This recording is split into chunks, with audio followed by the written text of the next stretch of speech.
Hey, so this is a little different, eh? I had intended on making this video upon reaching 10,000 subscribers, but that happened way quicker than I intended it to. So I was absolutely not ready to create this video then. I suppose that this is more of a holiday special. If you guys enjoy this kind of video, I would definitely be down to create more like this in the future. Today, I'm going to be cooking a couple recipes from the Elder Scrolls Official Cookbook. I received this for Christmas quite a few years back from a friend of mine, but admittedly, it has had more use as a decorative piece for my kitchen than it's actually been used. So I'm excited that it'll finally be used as intended. I really enjoy the aesthetics of this book.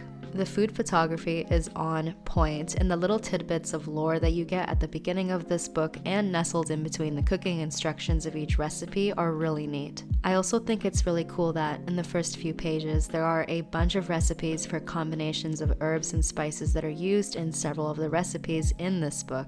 Dubbing these food bases and spice mixtures names like Stormcloak Seasoning or Imperial Seasoning is super immersive and roleplay friendly, so the author gets plus 100 social credits from me on account of this. However, I was a little disappointed to see that a lot of the recipes in this book did not seem incredibly immersive to me. A lot of them didn't really emanate Elder Scrolls vibes for me. It's not the vibes.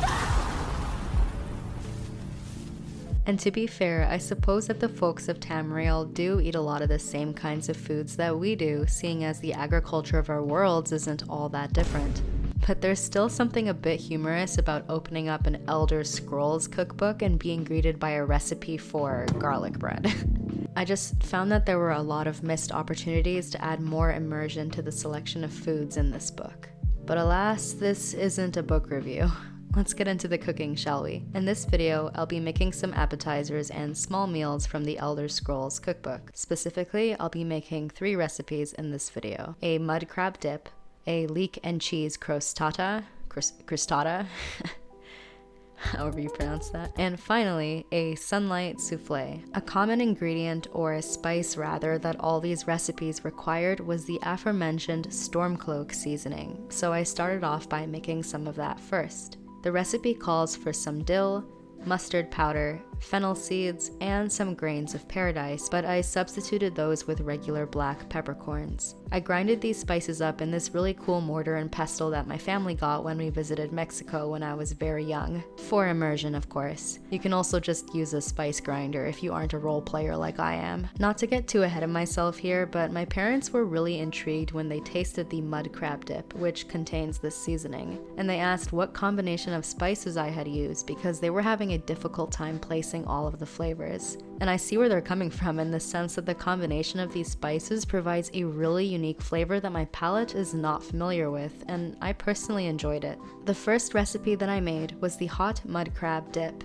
I'm a fan of crab dip. Can't say I'm much of a fan of actual mud crabs themselves though. I've recently been getting into Skyrim, and I gotta say, I'm really not a fan of these little f***ers queuing that iconic and incredibly irritating Skyrim combat music when I'm just trying to live out my Bosmary dreams of hunting game in the Whiterun Tundra, okay? I much prefer how they are passive, neutral creatures in the Elder Scrolls Online. This recipe calls for the following ingredients. I'm also using canned crab to make this because a bitch is broke, okay? That being said, I also didn't get enough crab, seeing as the recipe calls for 8 ounces and I only had 4, so I halved all of the measurements when making this recipe. The recipe itself is pretty straightforward. Just mix the cream cheese and heavy cream in a bowl and add the remaining ingredients, save for the Parmesan, which is to be added later. Once all of the ingredients were evenly blended, I transferred this mixture into a medium baking dish, smoothed out the top, and sprinkled that Parmesan cheese on top. I set a timer for 20 minutes and chucked that baby in the oven. Wait, that sounds kinda wrong. While the crab dip was cooking, I decided to make the Rye Pie Dough, which is needed to make my second recipe, the Leek and Cheese Crostata. The recipe for the dough calls for the following ingredients. There's that Stormcloak seasoning again. I mixed all of the dry ingredients in a bowl and then rubbed in that cold, unsalted butter until the consistency resembled that of coarse breadcrumbs. I then added some cold ice water until I had enough to bring the dough together. I formed the dough into a ball the way a fucking toddler would, wrapped it in plastic, and chucked it in the fridge. I wouldn't get to using it until the following day. Alright, back to the mud crab dip.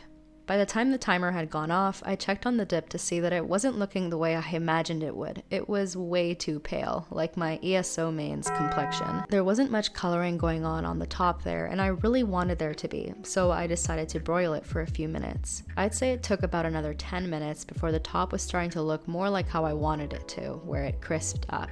I think if I had added more Parmesan, I would have been able to achieve this look better. I tried this dip with a bit of le baguette, and I gotta say, it was pretty damn tasty. I can definitely see myself making it again someday. Next time, I'd like to try it with real crab to see what kind of difference that would make. Admittedly, the usage of the canned crab made this dish taste a little bit like it had tuna in it, which wasn't exactly what I was hoping for, but it was still a very tasty dish overall. The seasoning was also a bit overpowering, so I think I would add a little less next time. Please nerf Stormcloak Seasoning OP. I would give this dip an 8 out of 10. Next up, the Leek and cheese crostata. I have never eaten, much less made crostata before, so I figured that this could be a neat opportunity to try it out. The dish combines some of the most abundant ingredients that you can find in Skyrim. My character lives in a farm in Rorikstead, so as you can imagine, she has a limitless supply of leeks and goat cheese at her disposal. I can definitely see her making such a dish. I lined a baking sheet with some parchment paper and preheated my oven to 350 freedom units. I then took out the pie dough that I had made the day before and attempted to roll it out. The key word here is attempted. I ended up doing a lot of the flattening out and rolling off camera because it took a solid amount of elbow grease to get it flat, and I didn't really want to end up in the shot. I'm not quite ready for a weenus reveal. Unfortunately, I'm more of a stealth archery enjoyer, so my two-handed skill line is severely underleveled, and it took quite a while to make this much progress with the dough.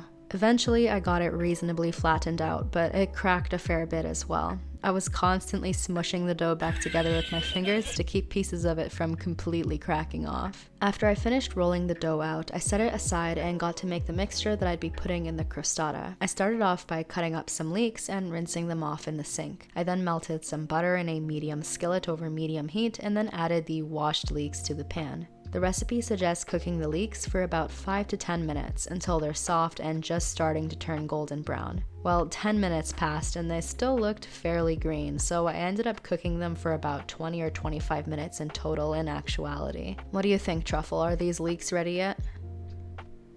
Nah, not yet, eh? Alright, let's cook them a little while longer. Once they were finally starting to get brown and soft, I added in some flour and stirred until it was all incorporated.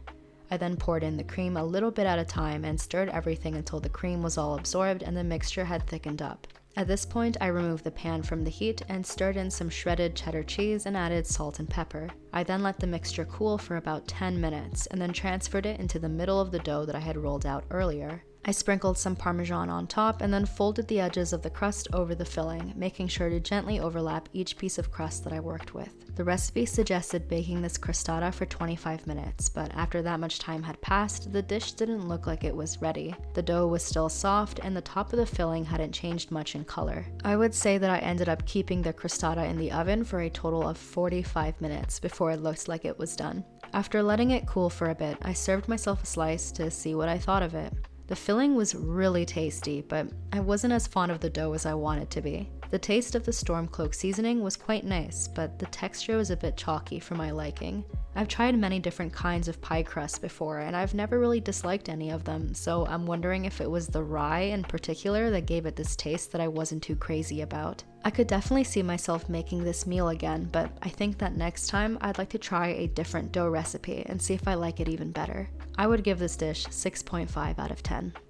And last but not least, I attempted to make the sunlight souffle. Like the crostata, I've never actually had a souffle before, but I've heard plenty of how they're supposed to be quite difficult to make. Great, what could go wrong, right? I preheated the oven to 375 freedom units and buttered the ramekins that my parents had available.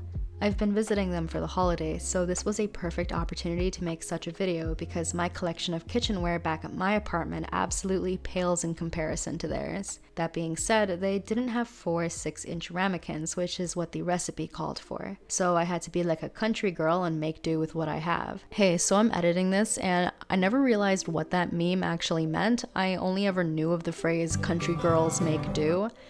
And after looking into it, I really regret saying that. I was planning on buttering these ramekins by simply rubbing cold butter all over them and covering them in a thick coat of it, but when I watched a quick video on how to make souffle, because I'm just so absolutely inept in that field of expertise, the women in the video buttered her ramekins.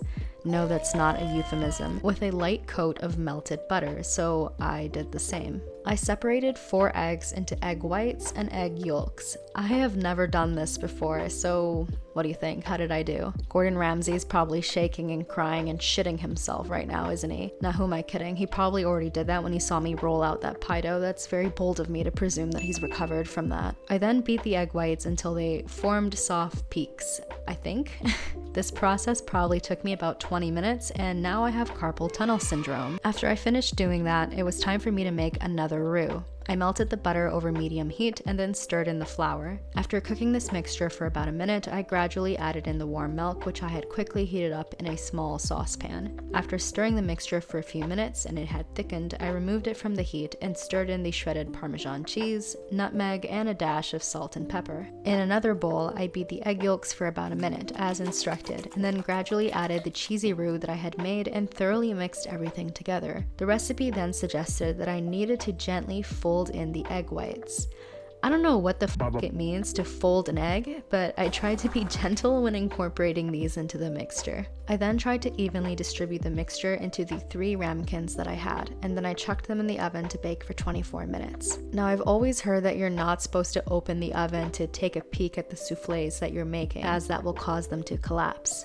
So I shut the oven door and whispered a quick prayer to the 8 divines that my souffles wouldn't come out looking whack. After 24 minutes had passed, I opened the oven door to see that my souffles hadn't really puffed up the way I expected them to. At least they didn't look too janky either, I suppose. I also noticed that the butter appeared burnt around the sides, so I think if I were to ever try to make souffle again, I would stick to buttering them with cold butter and with a much greater amount of butter to avoid the brown marks on the sides, and so that the souffles wouldn't stick to the bottom of the ramekins. Ramekin. Is it ramekin or ramkin? Either way, I'm sure someone's gonna blast me in the comment section. After tasting it for myself, I have to say this was quite tasty. When it comes to food, I find that the texture of a dish is just as important as the taste.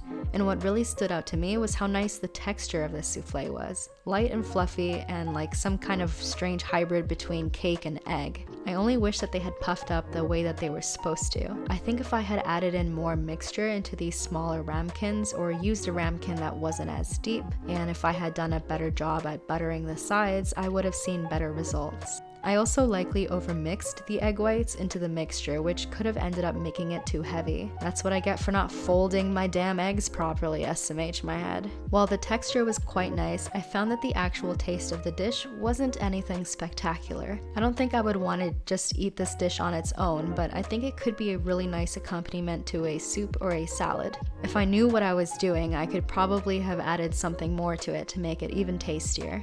I give this souffle a 7 out of 10. And those are all the recipes that I made from this cookbook. There are a handful of others that I'd like to make. The ones I decided to create all tasted fairly similar to one another, and that's because they all happen to use similar ingredients, such as cheesy roux or the Stormcloak Seasoning, for example. So if I were to try something else from this assortment of Elder Scrolls recipes, I'd like to aim to create dishes that vary from one another. Maybe I'll try some of the dishes that have meat in them, like the seared Nordic barnacles or the Companion's meatball bake. Anyways, I hope you guys enjoyed my amateur cooking. I actually had a lot of fun cooking these recipes and putting the whole video together. I'd also like to give a special shout out to my YouTube members for going the extra mile and supporting my content creation endeavors. Alright, that's all for today. Thank you guys for watching, and I'll see you all in the next video. Cheers!